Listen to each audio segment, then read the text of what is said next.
படத்தில் நடித்த நடிகர்கள் எல்லாருமே வந்து பயங்கர பிரில்லியண்ட்டாக பண்ணியிருந்தாங்க. வட்டார வழக்கு வந்து இவ்வளோ முக்கியத்துவம் கொடுத்து அது அழகாக வந்து ரெசனேட் ஆகிறது வந்து ரொம்ப சந்தோஷமாக இருந்தது. பெரிய படங்கள் வந்து உங்களை பயங்கரமாக உற்சாகப்படுத்தும், ஆனால் சின்ன படங்கள் தான் உங்களை ஆச்சரியப்படுத்தும். எல்லாருக்கும் வணக்கம். ரொம்ப சந்தோஷமாக இருக்குது இந்த ஈவெண்ட்டை வந்து கலந்துக்கிறது. இதுக்கு இன்வைட் பண்ண சுரேஷ் சந்திரா சாருக்கும் மைத்ரி அவங்களுக்கும் மிகப்பெரிய நன்றி. இந்த படம் பார்த்துட்டு எனக்கு ரொம்ப ரொம்ப சந்தோஷமாக இருந்துச்சு. ஏன்னா வந்து என்ன மாதிரி நிறைய ஆட்கள், என்ன மாதிரி ராஜா ப்ரோ மாதிரியான ஆட்கள்லாம் தமிழ்நாட்டில் ஏதோ ஒரு கிராமத்திலேருந்து வெறும் கனவுகளை மட்டும் எடுத்துகிட்டு இவ்வளோ தூரம் பயணித்து வர்றவங்களுக்கு நம்ம எல்லாரும் ஜெயிக்க முடியும் அப்படிங்கிற நம்பிக்கையை வந்து ஒரு சில படங்கள் தான் நமக்கு தொடர்ந்து கொடுத்துட்டே இருக்கும். அந்த மாதிரி ஒரு படமாக தான் நான் மதுராத்திரியை வந்து பார்க்குறேன். ரொம்ப பேஷனேட்டான ஒரு குரூப், வெறும் சினிமா வந்து ரொம்ப உண்மையாக நேசிக்கக்கூடிய ஒரு குரூப் சேர்ந்து ஒரு படம் பண்ணால் எப்படி இருக்குமோ அப்படி தான் மதுராத்திரி எனக்கு இருந்தது. முக்கியமாக வந்து எனக்கு ரொம்ப ஆச்சரியப்படுத்துனது வந்து இந்த படத்தோட ரைட்டிங் தான். ஒரு காமெடி படம் பண்ணுறோம் அப்படின்னும் போது அதில் எப்பயுமே வந்து ஒரு கருத்தை நம்ம சொல்ல ஆசைப்படுறோன்னா அது கருத்து படமாக அது சொல்கிறத விட ஒரு காமெடி படமாக இருந்துச்சுன்னா அது இன்னும் நிறைய இடங்களில் போய் அதை சேரும். இந்த படத்தில் வந்து நிறைய விஷயங்களை வந்து அவர் பேசுகிறதுக்கு வந்து முயற்சி பண்ணியிருக்காரு. அதை வந்து ரொம்ப அழகாகவும் லேண்ட் பண்ணியிருக்காரு. எனக்கு அதை பார்க்கும்போது ரொம்ப ரொம்ப சந்தோஷமாக இருந்தது.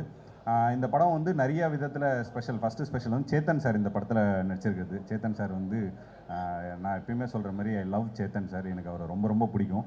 அவர் வந்து அன்பே டயனா பண்ணும்போதே இந்த படத்தை பற்றி என்கிட்ட சொல்லிகிட்டே இருந்தார். ஒரு பூசாரி ரோல் ஒன்று பண்ணுறேன், பயங்கரமாக இருக்கும் அப்படின்னு சொல்லியிருந்தார். ஏன்னா எப்பயுமே வந்து சேத்தன் சார் வந்து பயங்கர ஓப்பனான பர்சன் தான். பிடிச்சிருக்குன்னா பிடிச்சிருக்கு, பிடிக்கலன்னா பிடிக்கல அப்படின்னு. அவர் அவ்வளோ எக்ஸைட் ஆகி சொல்லும் போதே அந்த படம் பார்க்கணும் அப்படிங்கிற ஆர்வம் இருந்துச்சு. படம் போய் பார்த்தப்ப இந்த படத்தில் நடித்த நடிகர்கள் எல்லாருமே வந்து பயங்கர பிரில்லியண்ட்டாக பண்ணியிருந்தாங்க.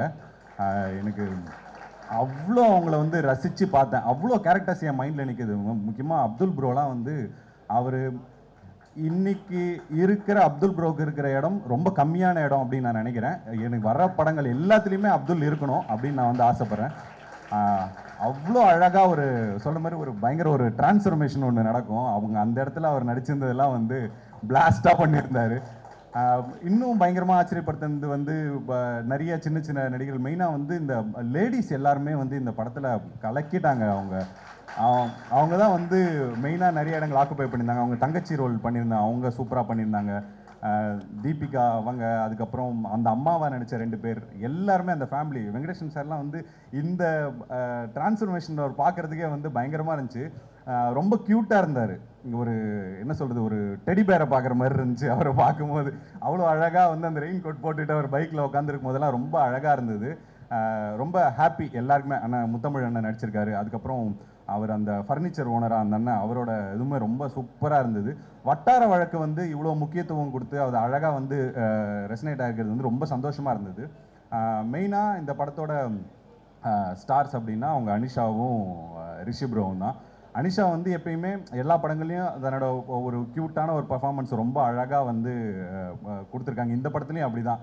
ஒரு சில இடங்கள்லாம் வந்து ரொம்ப பிளாஸ்டாக சூப்பராக பண்ணியிருந்தாங்க. மெயினாக இதை சொல்லணுன்னா ரிஷி ப்ரோ தான். ரிஷி ப்ரோ வந்து நிஜமாலே வந்து அவ்வளோ சந்தோஷமாக அவ்வளோ ஆத்மார்த்தமாக இருக்குது. நானும் இந்த மதுராத்திரி டீமில் ஒரு ஆளாக தான் இங்கே வந்திருக்கிறேன். ஏன்னா வந்து எனக்கு ரிஷி ப்ரோ ஜெயிக்கணுன்ட்டு எனக்கு அவ்வளோ ஆசை. நாங்கள் கிட்டத்தட்ட எங்களோட பயணம்லாம் கிட்டத்தட்ட ஒரே மாதிரி ஒரே இடத்துல இருந்து வந்த ஆட்கள் தான். நாங்களும் வந்து அவர் சொன்ன மாதிரி வெறும் நடிப்பை மட்டுமே நம்பி எப்படின்னா ஜெயிச்சிடணும் அப்படின்னு வந்துடுறேன். நிறைய நேரங்களில் அவர் ரிஷி ப்ரோ கிட்ட பேசும்போது சொல்லணும் வந்துடணும்னு. நான் நினைக்கிறது என்னென்னா, ரிஷி மாதிரி ஒரு நடிகன் ஜெயிக்கலைன்னா இங்கே யார் ஜெயிப்பாங்கன்னு எனக்கு தெரியல. ரிஷிக்காகவே இந்த படம் வந்து கண்டிப்பாக ஜெயிக்கணும் அப்படின்னு நினைக்கிறேன். அவர் ஏன்னா தமிழ் சினிமாவில் காந்த்னு பேர் வச்ச யாருமே தோத்தது கிடையாது. அவர்கிட்ட ஒரு காந்தம் நிஜமாலே இருக்குது. நான் வந்து படம் பார்த்துட்டு போய் ஃப்ரெண்ட்ஸுக்கிட்ட அதான் சொல்லிட்டு இருந்தேன். நான் படம் இப்படி படத்தை உடைய இருந்தால் ஃப்ரேமில் என்ன அழகாக இருக்கான், என்ன ஒரு சில இடங்கள்லாம் பார்க்கும்போது நான் சொன்னேன் வந்து இப்போ தெரியுது கார்த்திக் சுப்ராஜ் சார் ஏன் வந்து உங்களை நடிக்க வச்சார் அப்படின்னு. ஏன்னா அவர் நீங்களும் பார்க்க ரஜினிகாந்த் மாதிரி இருக்கீங்க அப்படிங்கிறது தான் வந்து அதோட மெயினான ரீசனாக பார்க்குறேன். பேரில் வந்து காந்த், ஆனால் பண்ண ரோல் வந்து மருதநாயகம். ஸோ அதுக்கான ஆக்டிங்கும் எல்லாமே இருக்குது. கண்டிப்பாக ரிஷி ப்ரோக்கான ஒரு இடம் இந்த படம் மூலமாக ஓப்பன் அப் ஆகும். கண்டிப்பாக ரொம்ப பெரிய அவர் இடத்துக்கு அவர் வரணும் அப்படிங்கிறது வந்து அவரோட ரசிகனில் ஒருத்தனா நானும் வந்து ஆசைப்பட்றேன். இந்த படத்தோட டெக்னீஷியன்ஸ் எல்லாருக்குமே மிகப்பெரிய வாழ்த்துக்கள். முக்கியமாக தலைவன் சரத் பேங்கர், பரத் சங்கர், அவர் அன்பே டயனாலுமே பயங்கரமான ஒரு ஒர்க்கு, பயங்கர சின்சியரான ஒரு மியூசிக் டைரக்டர். அவர்கிட்ட போனீங்கன்னா நம்ம அந்த படத்துக்கு 10% வேலை செஞ்சால் அவர் 110% வேலை செய்வார். அந்தளவுக்கு ரொம்ப சின்சியரான ஒருத்தர். அவர் எப்படி பேக்ரவுண்ட் மியூசிக்லேருந்து சாங்லேருந்து எல்லாமே ரொம்ப சூப்பராக இருக்குது தலைவர். ஆஸ் யூஷுவல் கலக்கிட்டீங்க. அப்புறம் வியாக்கி ப்ரோ, அவரோட டிசைன்ஸ் எனக்கு ரொம்ப பிடிக்கும். வந்து ஃபஸ்ட்டு படமே அவர் தான் பண்ண வேண்டியது. அவர் என் மெசேஜுக்கு ரிப்ளை பண்ணல, என்னை சேர்த்துக்க மாட்டேன்ட்டார். அடுத்த படத்துலையாவது மெசேஜுக்கு ரிப்ளை பண்ணி கொஞ்சம் ஒரு வாய்ப்பு கொடுங்க. அப்புறம் எடிட்டர் அவங்களுமே ரொம்ப சூப்பராக ஒரு அழகான ஒரு பேசிங்கில் சூப்பராக பண்ணியிருந்தாங்க. டிஓபி அவரோட ஒர்க்கும் பயங்கரமாக இருந்தது. எல்லாரோட ஒர்க்கும் சூப்பராக இருந்தது.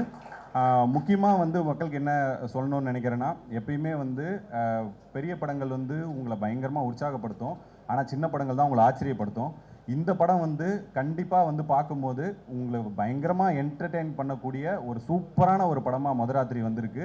தயவு செஞ்சு இந்த படத்தை தியேட்டரில் வந்து பாருங்கள். தியேட்டரில் மட்டுமே ஒரு படம் சப்போர்ட் பண்ணும்போது தான் பெருசாக ஜெயிக்கும். எல்லா ப்ரெஸ்ஸும் நல்ல முறையாக இந்த படத்தை பற்றி எழுதுங்க. மக்கள் தியேட்டரில் வந்து சப்போர்ட் பண்ணுங்கள். Thank you so much. தவிர்க்க முடியாத தம்ப்நெயில்ஸ், கலக்கலான கண்டென்ட்ஸ், சினிமாவும் சீரியஸ் பிரச்சனைகளும், பல வருடங்கள் இடைவெளிக்கு பிறகு இந்த படத்துல ஒரு கலகலப்பும் கைகலப்பும், Me too, love you. Thank you so much. Mass ஏத்துறது போயிட்டே தான் இருக்காரே தவிர பிரேக்கே இல்லாமல் பிரேக்கிங் நியூஸ் சொல்லும் தந்தி டிவி ஆப். இன்ஸ்டா தலைமுறை வரை இறங்கி அடிக்கும் தந்தி டிவியின் டிஜிட்டல் எக்ஸ்க்ளூசிவ். அது தண்ணிக்குள்ள போகும்போது ஹேங் ஆயிடுச்சு. உங்களுக்கு விஜய் சார் எந்த அளவுக்கு ரொம்ப பிடிக்கும்? Of course, Malayalis are huge Vijay sir fans. ரெண்டு பேருமே ரொம்ப பிடிக்கும் எனக்கு. தந்தி டிவி ஆப்பை இலவசமா டவுன்லோட் செய்யுங்க. ஃபாலோ பண்ணுங்க, சப்ஸ்கிரைப் பண்ணுங்க, என்ஜாய் பண்ணுங்க.